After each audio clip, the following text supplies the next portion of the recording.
So we are in the chapter 1 of the bijective course on orthogonal polynomial and continued fraction. And this is the third part of chapter 1. There will be 4 parts. So this is chapter 1c. Chapter 1c. So I just remind you, chapter 1b, the previous chapter. So what we have done, we define a sequence of polynomial, Pn of x. Suppose they are orthogonal polynomial, then there exist two sequences of scalar, of coefficient, bk lambda k, such that the polynomial, the orthogonal polynomial, satisfies this famous three-term linear recurrence relation. So this was easy to prove. And then to put everything at the cometal level, to give bijective proof at the cometal level, we interpret this recurrence relation in easy way with some pavage of the segment graph. So I can write polynomial satisfying this recurrence relation. I rewrite this as Pn of x equals the sum over all pavage. I am going to define what is the pavage. The weight of the pavage, x power the number of isolated points of the pavage, and there is a plus or minus 1, the number of pieces of the pavage. So I remind you what is the pavage. Pavage is a segment, I take the graph segment graph from 0 to k minus 1 if I am working with polynomial pk. And then I put 2 by 2 disjoint pieces, which can be monomers in blue or dimers in red. And they are weighted. A dimer at the point I is weighted b index I. Dimers at the point covering the point I plus 1 will be weighted lambda index I. So see the weight of this pavage is the product of the weight of all the pieces, so which is b4, b5, lambda 2, lambda 9. There is IP of alpha, I denote this, the number of isolated points of the pavage. And this denotes the number of pieces, total number of pieces. And in the summation to get the polynomial pk, I put minus 1 power the number of pieces. So the contribution of this pavage to the polynomial pk is this monomial, minus 1 number of pieces, the weight, the product of all the b and the lambda index by the good index I or ia plus 1, and you put x power the number of isolated points. Here there is 4 isolated points where no pieces are covering the point. And so the three-term linear recurrence relation, it's translated by this identity, that the polynomial Pn of x is the sum of all pavage of this weight. And the three-term recurrence relation, if you define this, you get, of course, you get this three-term linear recurrence relation is exactly the analog of proving the Fibonacci number or Fibonacci polynomial fn plus 1 equal fn plus fn minus 1. You look the last point, if it's covered by a piece, a monomers, or covered by a dimers, or no cover at all, then you get this, you get the three term of this linear recurrence relation. So it's just a way to work with bijection and combinatorics, to translate this into pavage, weighted pavage. And now it's the well-known Favart theorem. It's a reciprocal that if you have this three-term recurrence relation, then the polynomial pk are orthogonal. Orthogonal means orthogonal for a certain linear functional, defined by the moment mu n, the value of f for the monomial. And we finish the last lecture by giving an interpretation of the moment mu n. Mu n is going to be the sum of the weight of all the Motzkin paths of length n. So this is a Motzkin path. We defined this last time. The weight of the Motzkin path is the product of the weight of each elementary step, and if you have an elementary step going northeast, the weight is 1. If you have an east step, the weight is vk if you are at level k, and the weight is lambda k when you go down if you are at level k. So the total weight of this Motzkin path is B0 multiplied by lambda 2, lambda 1, B0, B1. And then I claim that if you have a polynomial satisfying this three-term recurrence relation, then they are orthogonal for this sequence of moment, which are defined as the sum of the weight of all Motzkin paths. So today I'm going to give a proof. It's a very classical theorem. There is some classical proof, but here we give a bijective, a commutative proof with bijection. So in fact, I will give a more general theorem, that's the Favart theorem. This, I call this the main theorem of this chapter 1, which have been used as other application. It has been used in several papers. That if you take the linear form f, if you take the polynomial pkpl defined by the three-term recurrence relation, orthogonality means you have to prove that f of pkpl equals 0 if k is different of L, but I take a more general term, x power n, and I claim that this is the sum of all the Motzkin paths with some special quota, Motzkin path, because it doesn't start at level 0. Usually I define Motzkin paths starting at level 0, ending at level 0. Now it's more general. It's generalized Motzkin path starting at level k, ending at level L, and the length of the Motzkin path is n. So you have the sum of all these Motzkin paths, and there is an extra factor, a coefficient, the product of all lambda 1, lambda 2 until lambda L. L is the level of the last point. So this is, I claim this main theorem, and I will prove by using the philosophy of sign reversing involution in this picture. So we have interpretation of the polynomial with pavage, interpretation of moment with path. I am going to play on a pair of paths and pavage. Before proving the theorem, there is an immediate corollary that this polynomial satisfying the three-term recurrence relation are orthogonal for f, because if I apply the main theorem, if k is different of L, n equals 0, there is no path going from level k to level L. And if k equals L, there is only one path which is reduced to a point. So you just you get only the coefficient in front of the sum of all the weight. So maybe I will give this main theorem another equivalent formulation. It will be used for the bijective proof and to understand better what happens. I can rewrite this as f of pkpl x power n is the sum of all the Motzkin paths starting at level 0, ending at level 0. So it's regular Motzkin path like this. The length of the Motzkin path, or I did not, yes, the length of the Motzkin path is k plus n plus L, total length, and such that it satisfies the first two conditions 1 and 2. The first k step are all northeast, and the last southeast step are all, the last L step, starting from level L, are all southeast. So it's clear that this is another form of the main theorem, and you see why there is this factor appearing. When I take the sum of the weight of all this, it's going to be the sum of the weight of Motzkin path going from k to L, multiplied by this coefficient, lambda 1, lambda 2, lambda L. So immediate consequence, I'll rewrite the consequence as orthogonality. Then you see in that case, in this formulation, you understand the orthogonality in this coefficient. F of pkpl, if k equal L, is this coefficient, the weight of this.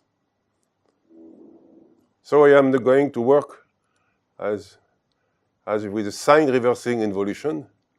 And the essence of the sign reversing involution is the same spirit as we have done with proving that the Chebyshev polynomial second kind have moments which are the Catalan number. This is a moment of Chebyshev. This is a Chebyshev. Second kind, there is no monomers, there is just a weight -1 on the dimers. There is no weight bk lambda k, and what we have done is to try to take a piece from this, to put it in the path, or conversely, to take a peak of the path and putting back as a pieces here. This was involution, killing everybody 2 by 2. So I'm going to make the same spirit, the same essence, but now it's more complicated because I have some weight, bk lambda k. So when I am going to put a dimers on the path, this dimers is weighted by something. If it's a monomers bi, it's weighted by the index I of the point. But when I put this on the path, it must go at level I. I may have to preserve the weight and change the sign. So we start with the bijective proof. So I just apply the definition. F of pkpl x power n is a sum. So just apply this. So the product, interpret this as pavage. So pk is interpreted as the pavage of the segment 0, k minus 1. pl is a sum of all pavage of this. And now you have, what is the monomial? The monomial which is here, it's x power the number of isolated points of this pavage, x power the number of isolated points of this pavage, and x power n, which is here. And I apply f, which means I'm going to put a path, omega, of length, n plus number of isolated points of alpha and number of isolated points of beta. So this triple, alpha, beta, omega, with the length of omega depends of the two pavage alpha, beta. I am going to denote this by the set E index NKL. So this term, the left term, is just interpreted, see? The polynomial are interpreted by pavage. The F, the moment, are interpreted by sum of Motzkin paths. So you have to compute this. This term is the sum of all triple in this set E, N, K, L.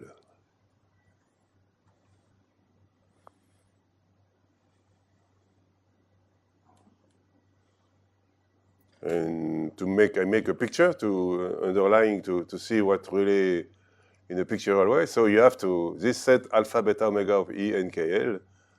You see, I have this path, omega, which is, I am going to cut the path omega in 3 parts. First part, omega 1, which will be the number of isolated points of this pavage alpha. Omega 2 is any Motzkin path going from this level to this level. And now omega 3 is a Motzkin path going down to level 0. And the length is a number of isolated points of beta. So in this big summation here, many terms are going to cancel, 2 by 2. And I claim that I'm going to construct an involution. It's possible, such that what remains, the term where I cannot define the involution, are exactly this term I denote by F and KL. You see, where in this triple, alpha is empty pavage, beta is an empty pavage. So if it's empty pavage, the number of isolated points is K.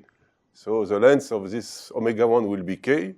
The length of omega 2 will be L, and I claim that there is all the steps of this path are only northeast.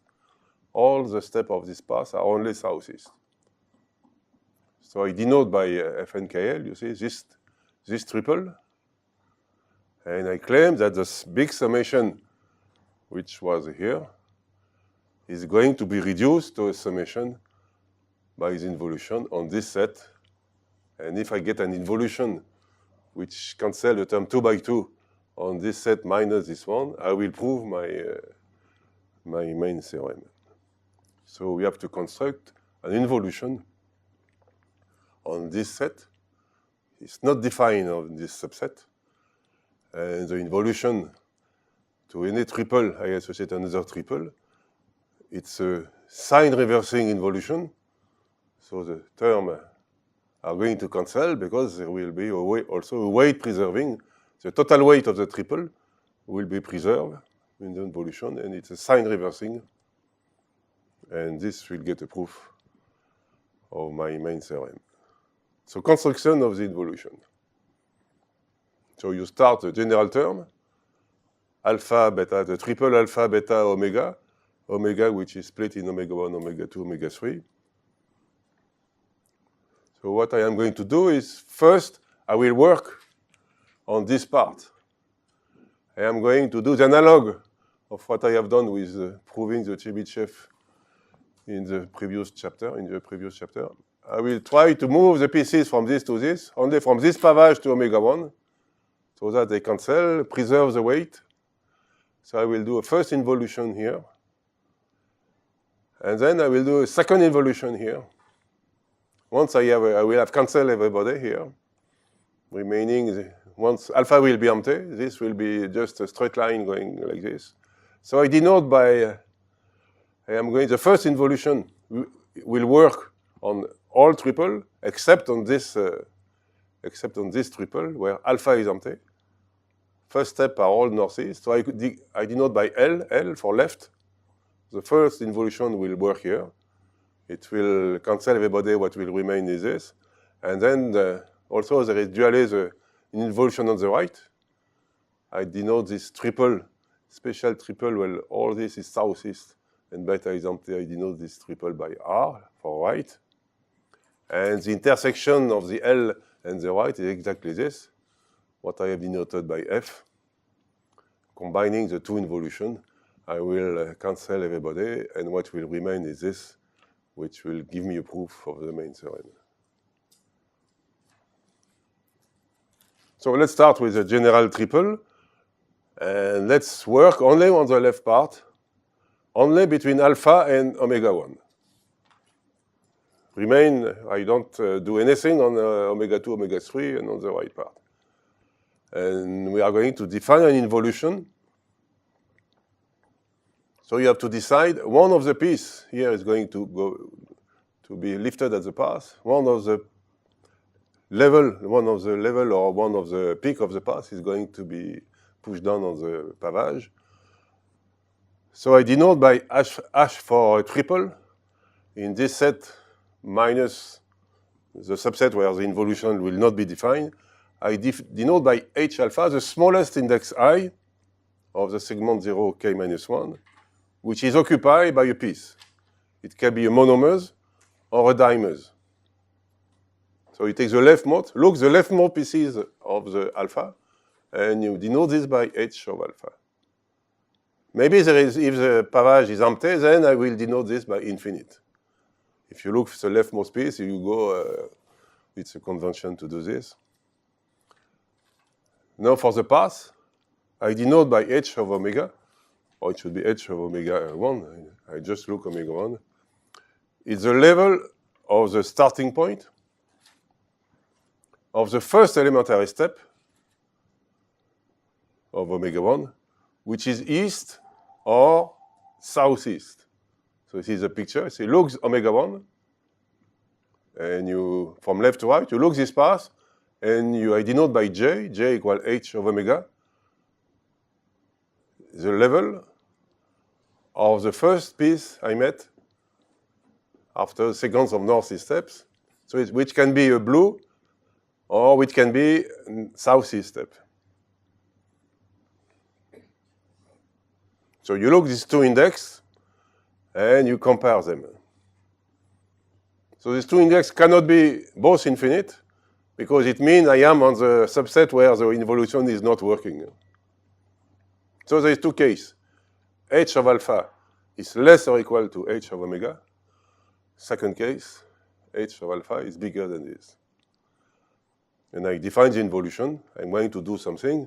If I am in case 1, involution will go to case 2. And if I'm in case 2, applying again the involution, I go back to the same triple with case 1.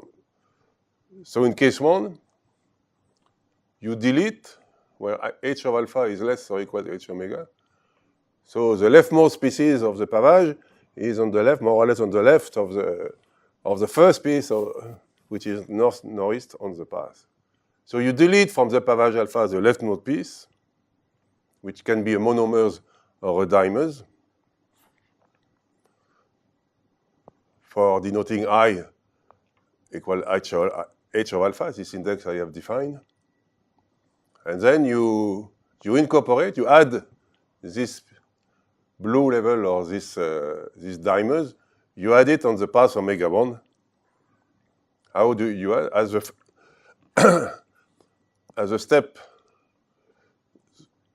the step number I plus 1, or if it's a dimer becomes this, you add this on the path at the step I plus 1, I plus 2. Or equivalently, you add this species at level I if the first species is like this or like this. I will give an example on a picture. But if they're equal, then you could have already. If they are equal, yes, you put the example I'm going to show is the extreme case where I realize they are equal instead of strictly less. I'm going to show you the example. I just make in an abstract way the idea of the involution. But if they are equal, it's possible. You will see the example. And then, if you do this, then this gives you another pair, alpha new pavage, and a new beginning of the path of omega prime. And I claim that I have this equality. And I am in case 2. Now in case 2, so moreover, I'll claim that the weight is preserved. The new index are like this. The weight is preserved, and it's sign reversing. Because I have deleted one pieces of the pavage, so the total weight is -1, the number of pieces. It's sign reversing and weight preserving. I will give the example. And in case 2, then h of alpha is strictly bigger than h of omega. Then what you do, you delete from the path the step number I plus 1, which is the E step, or the step I plus 1, which is a sequence of 2 steps like this. And then you add the monomers I, or the dimers I minus 1I to the pavage alpha. And what you get is something, I am going back to case 1, because the new indices H for alpha prime, beta prime are like this. And I go back to the case 1. So the weight is preserved in this transformation, and it's a sign reversing. So the length changes, isn't it? The length changes, yes. Because if you delete dimers from the pavage, so the number of isolated points increase by 1, but the length of the omega 1 must be the number of isolated points of the pavage. So you are allowed to increase the length by 1. If you delete the dimers, the number of isolated points increase by 2. The length of the path increase by 2. So you keep in. Yes. So you keep you keep in this set E index N aka L. So to be more precise, I give you an example. And the example is when the extreme case h of alpha less than h of alpha, where it is equal. Even if it's equal, I am in case 1. So you see here, h of alpha equal h of omega equal 2. The level of the first step, which is not northeast, is this one, weighted lambda 2. The first piece is the monomers here in blue, which is 2. So I apply the transformation, the definition. So you delete the leftmost piece, which is the monomers.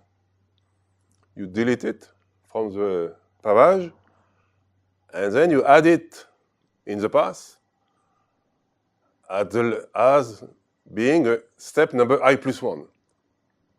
Which means, in fact, you are adding this elementary step in blue at level I. Like this. So just add at level I, and you get B2. So see, the weight is preserved. If I was taking any pieces here and adding in the path, then no, I am not sure that if you put, for example, this dimers, which is weighted B8, you put it here at level 3, then no, the weight is not preserved. Here the weight is preserved because on the left of the pieces there is nobody. On the left of this there is nobody, you see.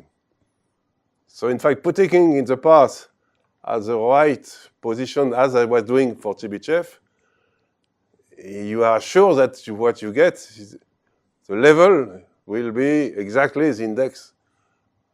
Here, I equal 2, the weight is B2, and the level of this is again B2. Now, in the new pair omega prime, alpha prime, you get this equality. I am in case 2. Because the leftmost piece, you see, is 3. Here, h over alpha is 3, and h over omega is 2. So I am now in case 2, and I apply again the map, the involution. So what you have to do in case 2, say you delete from the path omega the step number I plus 1, which is the third step, which is the one. So you delete it, and you put back this as pieces, as the monomers on the pavage alpha. And you get back your initial pair. So this was the involution working, going from case 1 to case 2, going back from case 2 to case 1, in the case of the monomers. Now we have to work with the case of the dimers. I show you the example with the dimers. Yes, I add the monomers to the pavage alpha, and now with the dimers. So I am in case 1, and again, I take the extreme case where the two indices are equal 2. So with the dimers here. Here it can be anything. The first, it can be a level, it can be, I chose this because I am a peak, and we are going to see what happened of the peak. Maybe the peak is going to be destroyed. So what you have to do is to delete from the pavage the leftmost piece, which is the dimers, I plus 1. So you delete it from the pavage, and then you add it in the path. The dimers become this, and you add it at sequence of 2 steps, which is a step number I plus 1, I plus 2. Or equivalently, you added this piece at level I equal 2, so you are adding these dimers, which become a sequence northeast, southeast, which becomes this. And the dimer was this, connecting 2 and 3. The weight was lambda 3. So see, the weight here, I am at level 3, it's again lambda 3. So the weight is preserved, and the sign has changed. So I am in case 2, because the height, the h of omega prime now is 3. It's 5, no, sorry. I have this dimer 5, and the h of the path omega prime is 3. So I am in case 2, and in case 2, you ask to delete from the path this step, which is here, the sequence of the northeast, and this is a step I plus 1. So you delete it, and you put back the dimers on the pavage, and then you are back to case 1. Dimer on I plus 1 has weight lambda I plus 1. Yes, dimers and I plus 1 as weight, because the minimum weight, if the dimer is 0, 1, is lambda 1. Maybe I was not explicit. The dimer I plus 1 has a weight lambda index I plus 1. The smallest weight is lambda 1. So the sequence lambda always start with I bigger or equal to 1, but the B, they start with 0. This is why I put, instead of taking a segment 1k, I take 0k minus 1. Because 0 corresponds to the 0 level in the path. The path starts at level 0. So I have this involution, which is defined for any pair such as that the two indices, h of omega, h of the path, are not infinite both, which means that at least maybe the pavage is empty, but if it's empty, then there must be a step in the path omega 1, which is a southeast or an east step. So the pair where the involution is not working, it's exactly what I have defined L index NKL, where this portion is only northeast step, and this portion here, the alpha, is empty. And you see, the number of isolated points this is important. The length of this path is the number of isolated points of the pavage, but when we do the involution, you preserve the number of isolated points when it is a monomers increased by 1, the length here increased by 1. And when it is a dimers, the number of isolated points increased by 2, and the length here increased by 2. So you preserve the condition to be inside this set E and KL, and by the involution, I get this big summation. Every term cancel, except on the subset of triple where the involution is not defined. And so I get this summation, which is symbolized by this picture here. You have this triple, and now what remains is the same summation on this triple here with empty pavage, and this is omega is only this path. Now the idea is to make a second involution on this part here. So second involution theta 2 on this set minus this, so the involution will not work on this subset. So you do exactly analog, but going from right to left instead of going from left to right. So you take the first indices, which is where you meet a pieces, or where you meet a step here, which is not, which is east or northeast, which is not southeast. So you do the same, and everybody cancel, and what you get is this summation is going to be equal to this, which is going to be equal to this. So I remind you F index NKL. The summation is exactly this set, this subset of triple. Alpha and beta are empty pavage. First part of omega 1 is only northeast step. Last part is only southeast step. And you get this, so I have a proof of my main theorem that F of PKPL equal the sum of all the triple on this subset, the subset which is here. So these triple are going to be the sum of the weight of all these Motzkin paths going from K to L, multiplied by the weight of this, which is this factor lambda 1, lambda 2, lambda L. So, end of the proof. So, are you convinced? Yes? Can you get linearization coefficients with this? Ah, that's the next section. Because here I have x power n. Now change it to P. So, changes to Pn. And that's the next section. So it's going a little more complicated because Pn there is a lot of plus and minus. So we'll study this extension of this. So, but this proof, you see, is again, this is the essence. What we have done in the portion, in the first portion or the last portion, by moving a piece here or going back here, this is what I call the spirit of the essence of this fundamental sign reversing involution. And we will, in this chapter 1, we will give 3 bijective proofs with the same kind of involution. So I have done the first bijective proof, the Favart theorem. But I'm reproposed to do the positivity of linearization coefficient. We are going to do this in this chapter. And next time I will do the inverse polynomial. When you inverse, take the matrix of coefficient of the orthogonal polynomial and take the inverse of this matrix. This can be interpreted with paths. And what is interpretation? There is a beautiful proposition, and there will be a proof with, again, the same essence of bijection, same involution. Yes, triangular matrix with the determinant 1. So we'll see many cases of this in inversion of matrix. And also in the other chapter on the continued fraction and computing the BK lambda k, if you know the moment, there is a Ramanujan algorithm, and the proof, again, is the same spirit of this sign reversing involution.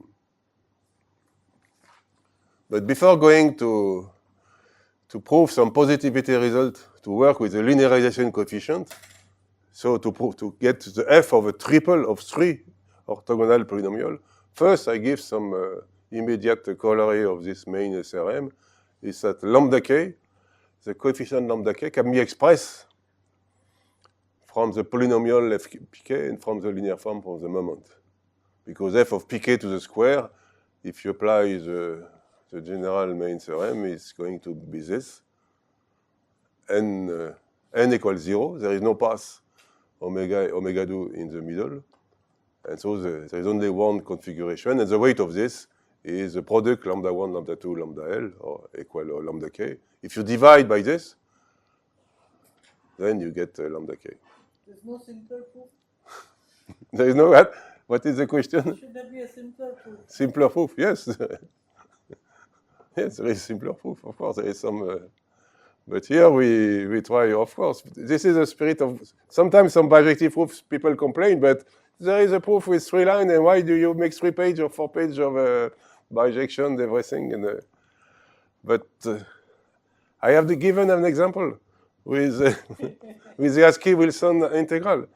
The Hermite polynomial, there is a direct proof that if you define Hermite polynomial as generating as the involution, the polynomial which enumerates involution with no fixed point, if you take the moment to be the perfect matching, then you get an interpretation of the f of a product of Hermite. It's immediate. The involution was the most simple. You take an eternal edge is blue and become red. So very simple involution. There is some other proof by calculus, integral, Hermite, etc. But this involution can be lifted at the Q analog, and taking 4 Q Hermite for the good Q analog of the Hermite. This was a key step to give a proof of the Askew-Wilson integral equal a product divided by a product. Of course, it was not totally bijective. It was a combination of this extension of this very easy involution with some calculus.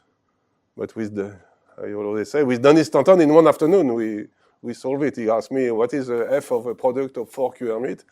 Told him I can do it with Q equal 1. Let's work with, see if the involution can work. And so you have to modify to be careful. And it worked with the Q. And then this was a key step with some calculus. I hope you get, so this is the interest of reproving very easy result, or very classical, maybe with 10 pages instead of 10 lines of calculus. But the interest is to understand everything from this bijective point of view. This is the spirit of this course. It's of the 4 parts, part 1, part 2, part 3, part 4. You will see there is very few lines of calculus. Everything is in the bijective spirit. Of course, I am not fanatic of bijection. If you combine this with a very good very calculus, then you can make solve some conjecture. For example, the Razumov-Stroganov conjecture in physics was solved only with bijection. There is no proof by the usual physics tool, to my knowledge. It's a conjecture on this quantum spin chain in dimension 1 in 2000. Okay, so now lambda k, you can rewrite this also, again applying the main theorem. This is another formula. F of x power k pk is interpreted by this. And now you have a path of length k multiplied by p0, which is 1, and pk k. So you have a path going from level k to level 0, and a path of length k. So you get, it's the same picture, but it's a different formulation.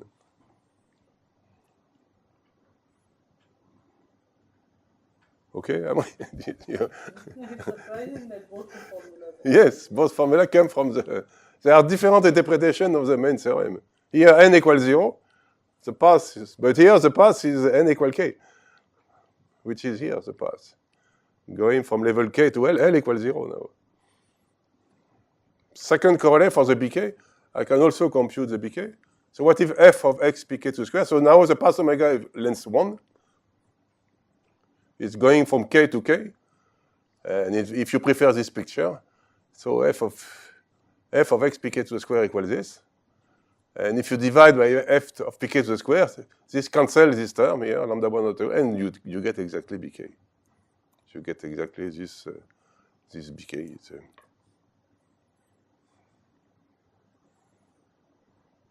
Okay. So now I apply this idea of bijection, a bijective proof for the positivity of some linearization coefficient. So in previous lecture, we have seen that linearization coefficients are defined by this product of pkpl equal the sum of this polynomial. So this is a linearization coefficient, and you can easily write that KLN is f of a product of three polynomials divided by f of Pn to the square. And there is a nice proposition by Richard Askey. He's a pop of special function, hypergeometric function, everything orthogonal polynomial. And he have proved in the 70s that if you have orthogonal polynomial with satisfying the three-term recurrence relation, the coefficient bk lambda k are satisfied following condition. So the lambda k are always strictly positive, and the sequences are increasing. The bk lambda k are increasing sequence. Lambda k is always non-zero. Here I have denoted lambda j. Then this coefficient is always positive or zero. It's non-negative coefficient. And this theorem has been proved in a very nice paper by Anne de Médicis and Denis Stanton in 96. So they give a cometal proof inspired from this, the main theorem of this lecture. So BK need not be positive. No, the B are, you just as they're increasing. The B are increasing, positive or negative. The lambda are positive, strictly positive, and increasing. So I am going to prove that this f of pk, pn, pl is going to be positive. Strictly positive. So what you have to do is you apply the general theorem, f of pk, pl, but here instead of x power n, you have x power something. You have to interpret Pn, and Pn is interpreted by sum of pavage of a segment of length n with monomers and dimers. X power is the number of isolated points. So here it will be x power, instead of x power n, it will be x power the number of isolated points. No sign?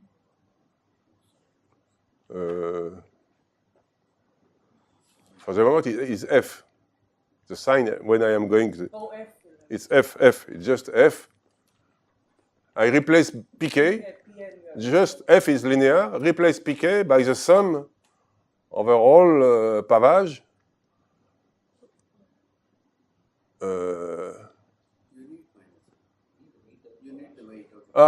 Maybe, yes.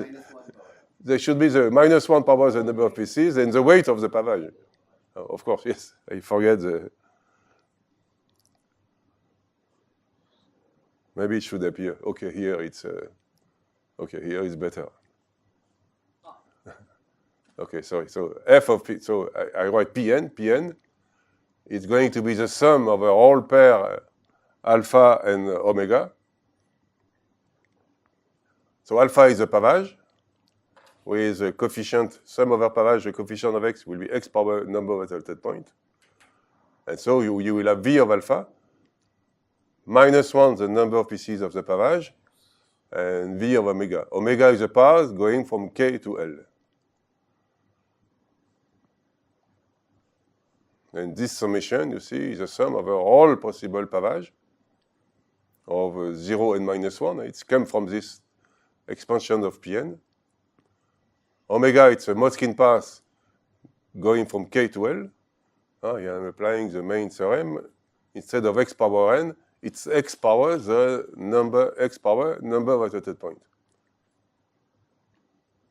And I'm applying this theorem with, of course, there will be the, in the expansion of the polynomial Pn, there will be sum of -1 power number of pieces of the polynomial and v of alpha, the weight of the pavage. So I have to compute this summation of a whole pair, alpha omega, all triple, M and KL is a set of triple, where alpha is a pavage of 0 and -1. Omega is a Motzkin path going from k to L, and the length of omega, the length of this is the number of isolated points of pk. So this is what you have to compute for all possible pavage of the segment 0 and -1. So now at the Médicis and then this Stanton, they define a new weight on the Motzkin path, a new weight V bar. So V bar on the Motzkin path is defined by this. If you go up, you put 1. If you are at level J and index I in your path, starting at index 0, if this point has coordinate ij, you put the weight is bj minus bi. And if you go down from at level j and you are index I, the weight is lambda j minus lambda I, but there is something in front, delta. There is a delta which is defined here. So if you southeast step, the step just before is northeast, delta equal 1. So you do really the subtraction lambda j minus lambda I. But if there is no, in the other case, if there is no northeast step here, you put delta equals 0. So you don't subtract anything here, if you are not in this case. So changing this weight, there is this following proposition of the Médicis Stanton, that this summation I need to compute the linearization coefficient, sum over all this pair alpha omega in this M index is triple. It's going to be now the sum of the new weight for all Motzkin paths going from level K to level L of length N.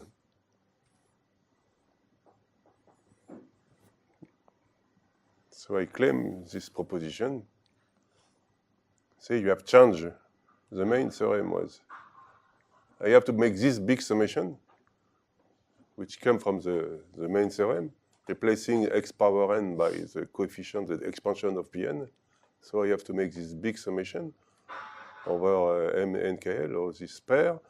And I claim that the pair alpha omega, this summation over pair of pavage and omega, is going to be reduced to a single summation on path, but with a new weight. Incorporating, you see, the minus coming from the pavage is going to be incorporated in the path.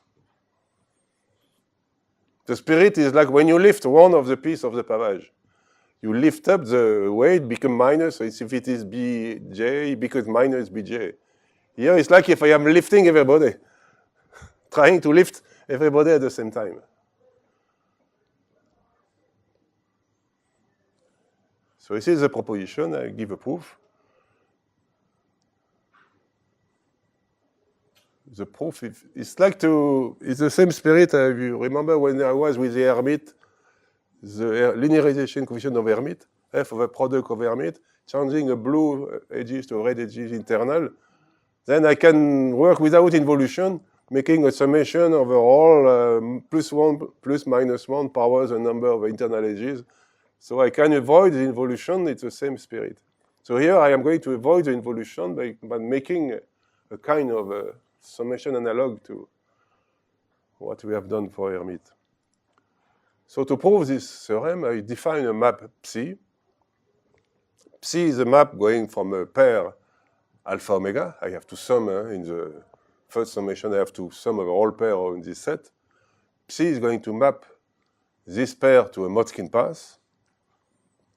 So if I have alpha and this is a possible pavage, alpha, this is a possible Motzkin path. So this is a path going from level K to level L.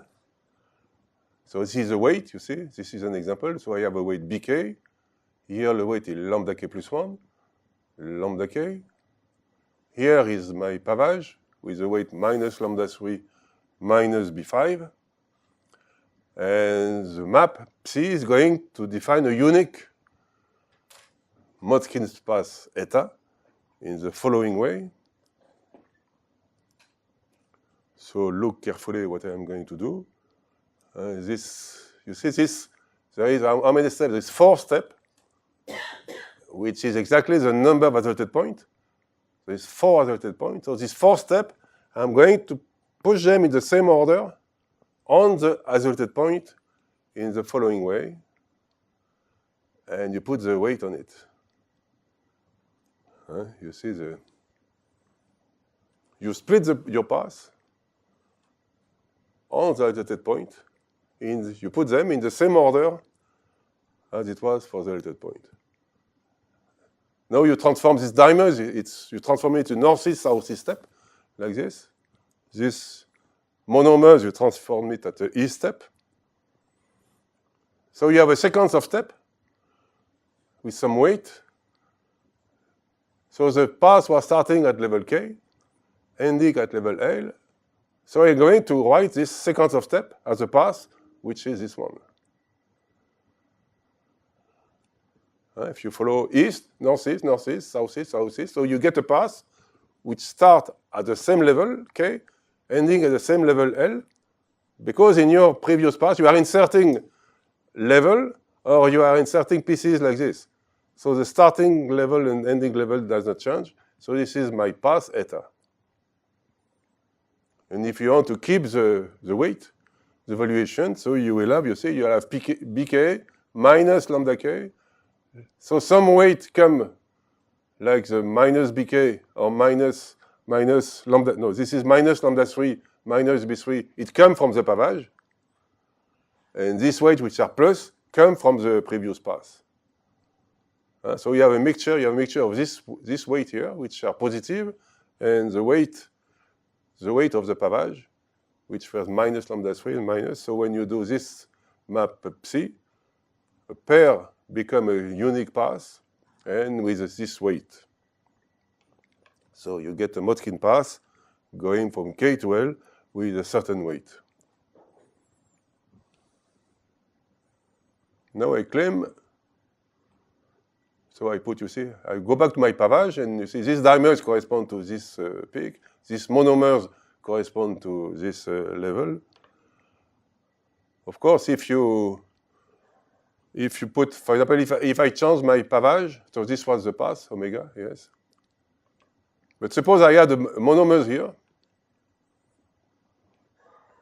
then the corresponding path would be this. So different pair, this pavage with this path would give another same path eta with a different weight. So I claim that the reverse, if you get a single Motzkin path eta, all the pair going to eta are exactly this set MNKL. MNKL, all the pair by psi give exactly the same path eta with some different weight. So to prove the Ande-Medicis-Stanton theorem, I define in this, each pair, you see, is going to go to the path eta. I'm going to put some mark on the pair to recognize. Each pair is going to give a different weight on the eta. We have seen in the example here, we have seen, for example, we have seen this pavage and this path eta with this weight. Here it was plus B0. And if I take now this new pavage, and the weight becomes minus B0, and the path is different. So you have two pair, alpha, omega alpha, and omega prime alpha prime, giving the same path eta, but with different weight on the path, a mixture of plus and minus weight. So I claim that all pair giving the same path eta can be, in fact, put in bijection. Each path eta with the weight, it's to remember the weight, if it's plus or minus, etc. You put a mark, you are going to put some label on the path eta. So I am labeling, I define the marked path eta. I put some mark so that to recognize from which pair alpha omega comes the weight of the path eta. So you put some weight, plus or minus, some label, which correspond to if it's a plus bk or lambda k, or a minus bk or lambda k. And you label on the step number I, you will put some label on this step or on this step in the following way. So this set of label is only on the east step. and on the southeast step, which follow a northeast step. You just put your mark, your sign, only on this kind of step. If you have two southeast steps, if it was a southeast step, I would not put any label on this. It means because this, I put a label here because it comes from a dimers. The dimers become this, a northeast, southeast. So I claim that there is a bijection between any pair alpha omega in this giving a certain fixed Motzkin path theta is in bijection with a certain marked pair. So if the label is plus, then you will have I will put a weight, now V star, like this. If the label is minus, I will put a weight minus. And if the northeast southeast step is like this or like this or like this, then I don't put the weight will be the same as V. So there's a kind of bijection between this and this, and the mark on the path theta will give you exactly what is the pavage, so where to put the label minus, and what is the path, where to put the label positive plus or positive lambda. And so you will get that this -1 power alpha in the summation, the initial summation of my proposition is going to be reduced to this weight V star. The weight V star is this. This comes from the path. This comes from the pavage. And here, this, if it cannot come from the pavage. So I have this equality.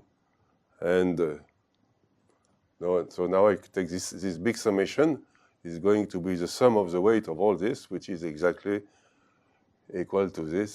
So I go a little fast. You have to maybe to put all this definition together in your mind and see that that this big summation here over all this is M, capital M index NKL. I have to make this summation is going to be equal to this summation. And if I take the summation over all this possible weight, this is exactly V bar. I am going to give an example why this summation is V bar and why I get this. So for example, take eta equals this, take omega equals this, and take the labeling plus minus minus. Plus minus minus, it's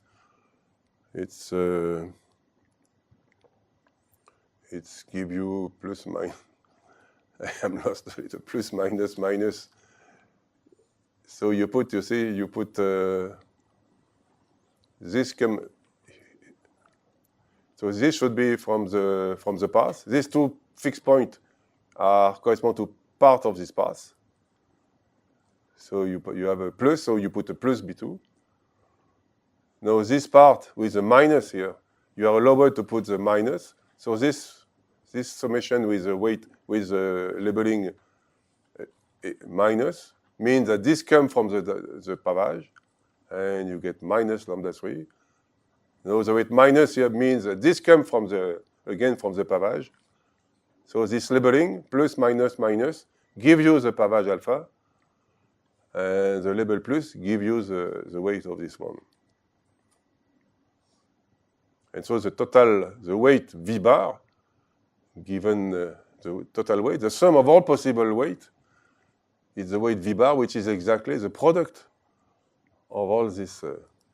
So this was V bar, the initial weight V bar, which was defined at the beginning of the proof. The initial weight V bar was exactly when you have a dimers like this, you put B2, B is the height, minus B is the index. The index is 0. You see, here I put, for example, I am at height 4, so I put lambda 4 minus lambda index, the index, which is 3. This was the initial definition of V bar. For example, here I am at level 2, and the indices of this point is 5, so I put B2 minus B5. But here I just put a positive weight, because this southeast step, there is no northeast step at the beginning. So this weight is only lambda 2, this weight here is only lambda 2. There is no difference of 2 weight. And the V bar, the total weight of the path is this. So see, if you expand this product, you take many terms and correspond to all the pair alpha omega.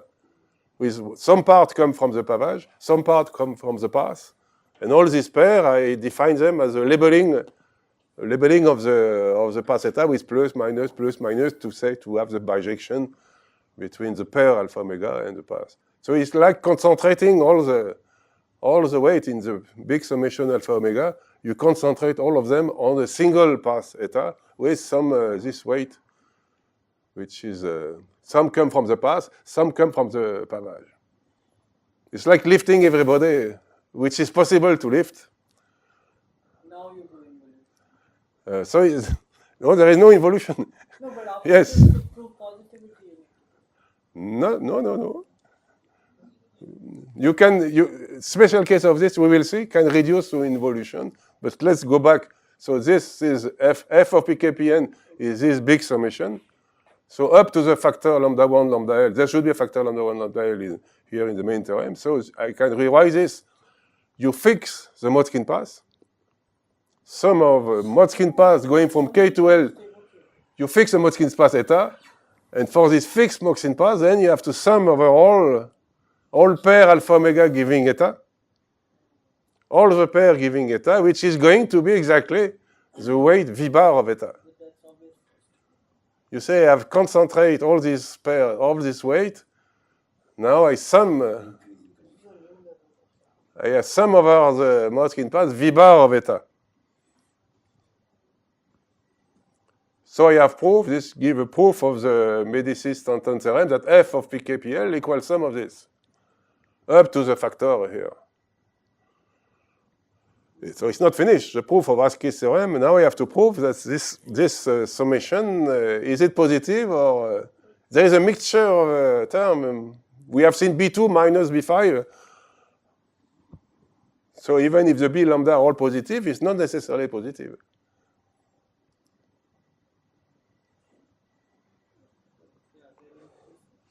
So A and K, you see A and K is equal to this triple divided by this. So this is lambda 1, lambda 2, lambda K.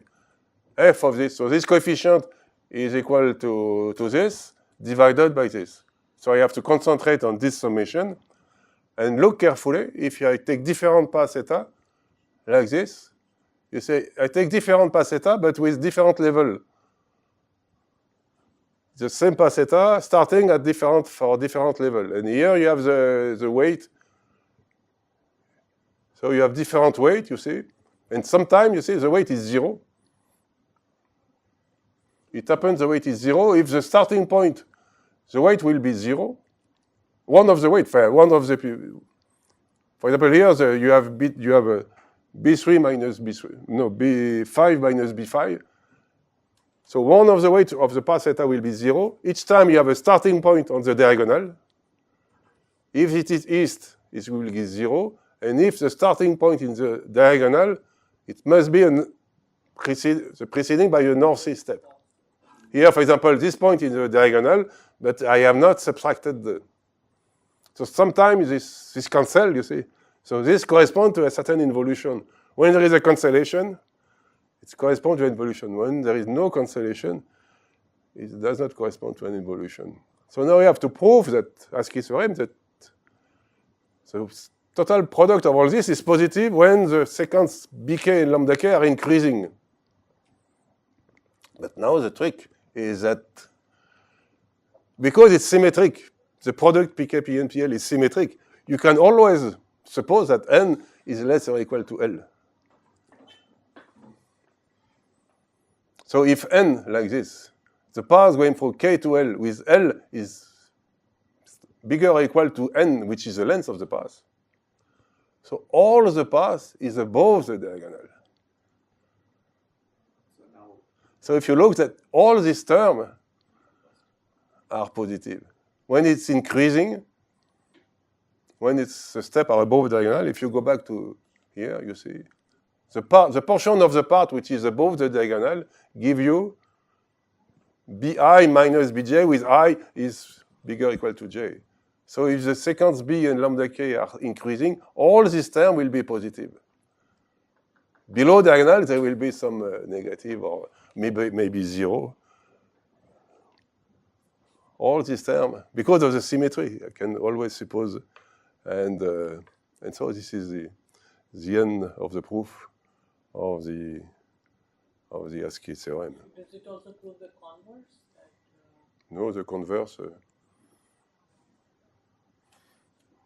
The converse is. You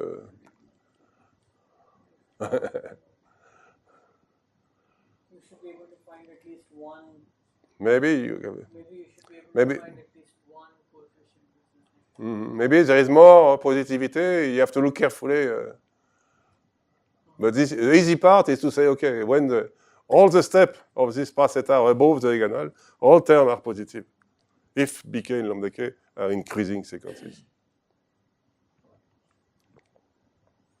The linearization coefficient, you still have to divide by that f of. So the lambdas are positive. But this number here, That taken to be positive. It's the product of those lambdas. here, you see f of pkpl. Let's look the formula. You see, the linearity coefficient is z divided by this. This is this summation. We have shown that this is positive in the case of the path is of length less than L, but this is positive. If the lambda I are positive and lambda I are positive, so there is three conditions. The lambda I, lambda k are strictly positive.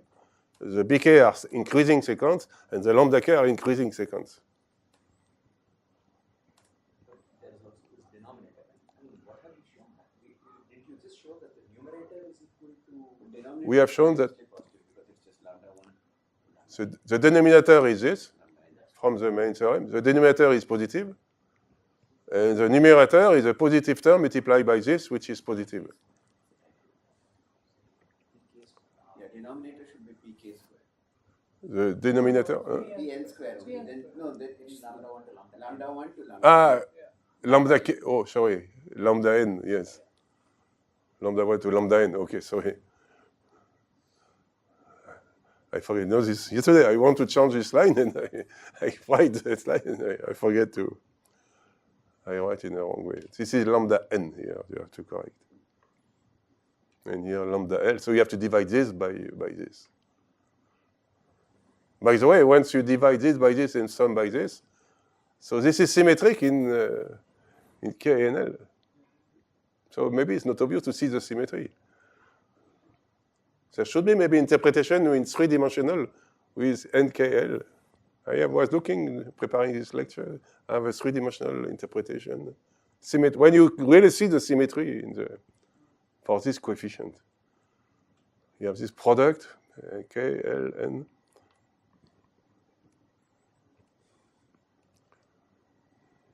And so this gives you a proof of the beautiful ASCII theorem by beautiful proof of Andomedicis and Denis Stanton by putting all the philosophy, you have a pavage, you have a path, you put all of them together on the same path with weight plus and minus.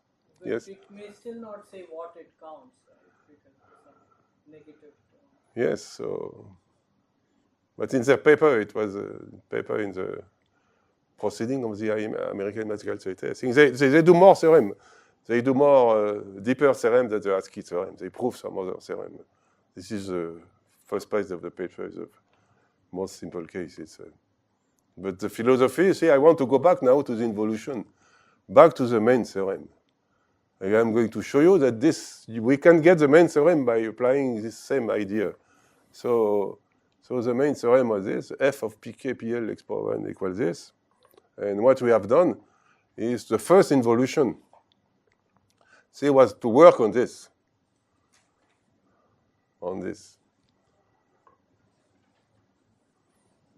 Now I can apply. So in fact, in the case k equals 0, this summation, this big, I was summing the sum of the weight of the pavage plus the weight omega 1. The weight omega 1 go from k to L, call this L, call this k equals 0. So in that case, I have f of a certain polynomial. I am in the case of the previous theorem. I have to take this summation and applying the philosophy of the previous paper, I can write this as a sum of v bar of eta for all possible Motzkin paths. And you remember v bar of eta, sometimes the coefficient is 0 here. But in my special case, which is here, the pair alpha omega, I am starting from level 0, and I am ending at level L, and I have a length n. So if you take any path, sometime you are going, suppose you have a northeast, northeast, northeast, and suppose sometime you are going to have an east step or a southeast step. And then in that case, the weight v bar of eta is 0, because I am in the case where the starting point is on the diagonal. I am exactly in that case. But every path eta is in that case, except this one. And that's exactly the proof, the involution, which kill everybody and give you this. So you see, in that case, I am recovering the proof. Every term in the weight v bar is going to be 0, 0, 0. It's because when I start on the diagonal, then I have a 0 weight. And starting on the diagonal means I am taking the first step of the path, eta, which is east or southeast. So this involution, in that case, of the first part of the main theorem, the first involution theta 1, corresponds exactly to this philosophy of the weight v bar. It's a kind of we are taking around the same spirit, but with no involution. But in fact, the involution is below this proof. It's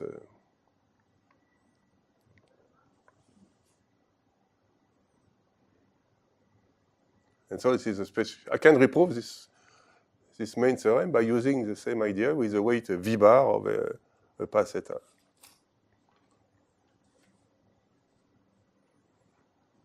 So I think 15 minutes more, so I can continue a little.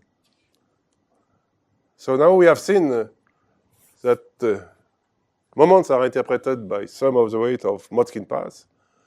And in the literature, there is many three-diagonal matrices. You will see many matrices like this. Matrix with the diagonal are the coefficient B0, B1, B2, Bk. There is one above the diagonal. There is some minus lambda 1, lambda 2, lambda 3, lambda k. So why this matrix appear many times in the classical literature or in physics, this three-diagonal matrix? It's because it is a transition matrix of a Motzkin path. If you take this weighted Motzkin path, like this, so the Motzkin path is the expansion in time of the path on this vertical line. You start from level 0, and when you are at level k, the possible elementary step, you go to k plus 1, you go back to k minus 1, or you stay at the same level. And the three-diagonal matrix is just the transition of this path when you are, if you are at level k, and you go at level k. So the term ij is like a path in a general graph, and you will put a weight. When you go to vertices I to vertices j, then you will put in the matrix the term ij of the matrix will be the weight of the edges going from I to j. But here the only edges going from I to j is I plus 1, I, or I minus 1. So this is the transition matrix, and I am going to express orthogonal polynomial as a determinant. This is a very classical formula. So you can deduce from the Motzkin path, you can immediately deduce this formula. So I recall some terminology from elementary circuit in a graph or sometimes we call this elementary circuit, when all the vertices, it's a path on the graph, all the vertices are disjoint, and the path starts at a 0, and finish at Sn equals S0. So this is a picture of an elementary circuit. And a cycle is an elementary circuit up to a circular permutation. Maybe this is not the standard terminology in graph theory, cycle, but I put this cycle because cycle of a permutation. So cycle is just, so you have a path, we have defined a path. Now a circuit, a path, the first step, first element and last element are the same. This is elementary circuit. All the vertices are disjoint. And this is a cycle, like a cycle of a permutation. And you see, this is a standard permutation. And this is written as a word. 1 go to 7, 7 go to 4, 4 go to 6. So this is a cycle notation of a permutation. And this is a notation as a bijection from n to n, or this is notation as a word. So in all the class, in the course, I will, especially in chapter 2, I will use the two notation for permutation. Now you have the classical formula, the classical definition of a determinant. For any matrix, determinant is sigma of the whole permutation of -1 number of inversion. So this is, just repeat the definition of a determinant. You sum of the whole permutation, -1 the number of inversion. And in combinatorics, we have seen in part 1 of this bijective course that it's better to change, or in part 2 also, to get bijective proof of linear algebra, you change the determinant of A into determinant of 1 minus A. This is the identity matrix. If A is size n by n, it's a square matrix and identity matrix. And then this determinant, instead of this definition, you can easily prove that it becomes this now. It becomes the summation over all configuration of cycle 2 by 2 disjoint. So like this, you see, cycle 2 by 2 disjoint. Maybe they do not cover the whole set of elements. So you have -1 power the number of cycle. So this replaces now the -1 number of inversion become -1 number of cycle. And you have the weight of the cycle gamma 1, gamma 2. The weight of a cycle is a product of the weight of the edges. And the weight of the edges going from I to j is the element of the matrix A index ij. For any matrix A, the term A index ij is the weight of the edges going from I to j. So this is standard calculus in linear algebra. And go back to part 1 or part 2. We have done this in the previous course. And so if you apply this formula, determinant of 1 minus A to the tridiagonal matrix, which is here. So apply this. What you get is exactly the orthogonal polynomial Pn. It's because the cycle, when you have a Motzkin path, Motzkin path is a path on this line graph. And what is the cycle on this graph? Cycle are only monomers, only cycle of length 1 or cycle of length 2. Cycle of length 1 will be weighted by bk, cycle of length 2 will be weighted by this lambda k. When you go from I to I plus 1, the weight is 1. When you go from I plus 1 to I, the weight is lambda I. And so you get this very classical formula expressing an orthogonal polynomial in terms of a determinant. It's because In is a transition matrix of paths on a vertical line. So in fact, this interpretation of the continued fraction or orthogonal polynomial with weighted Motzkin path was implicit in the literature. People believe we discovered this in 1980, but if you look carefully, it's implicit that taking paths on the vertical line with this tridiagonal matrix was taking this formula, is taking Motzkin path. In fact, if you really understand the combinatorics behind this, taking this is taking a pavage, and it's taking Motzkin path. So I think I will stop here with this classical formula, and next time I will finish chapter 1 with taking the inverse formula for inverse of the matrix of orthogonal polynomial. So thank you very much.